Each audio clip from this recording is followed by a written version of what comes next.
טוב, אז איך סוגרים עסק? כולכם שואלים אותי. שעינב, למה סגרת את העסק? איך סגרת את העסק? ואני אגיד לכם את זה בצורה פשוטה. הגיעה המלחמה, ובאמת ריסקה אותנו, לא היה אירועים, ואני זוכר את עצמי יושב, גם פתחתי מסעדת פועלים כזאת, ואין תנועה, ואין כסף, ואין פרנסה, ובסוף מה שמניע העסק זה כסף. אבל אני חושב שזה היה כבר הסוף של העסק. גם אם לא היה מלחמה, זה היה הסוף. כי הבחירות שלי עם עצמי לא היו נכונות. אני הייתי מנהל לא טוב בסוף העסק. אני לקחתי החלטות גרועות. אני בחרתי אנשים גרועים לצידי בעסק. אני בחרתי אנשים שרוצים שאני אפול בעסק. בסוף האחריות הכוללת של מנהל, של מנכ"ל, היא שלא לבד.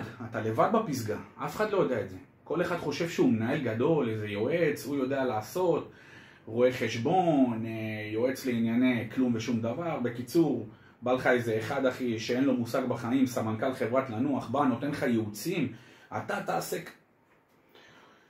אני יכול להגיד שהכישלון, אין מה לעשות, הוא בודד, ובסוף הוא שלי. וזה האחריות שלי להגיד את זה ולהתקדם משם, לא להישאר תקוע שם.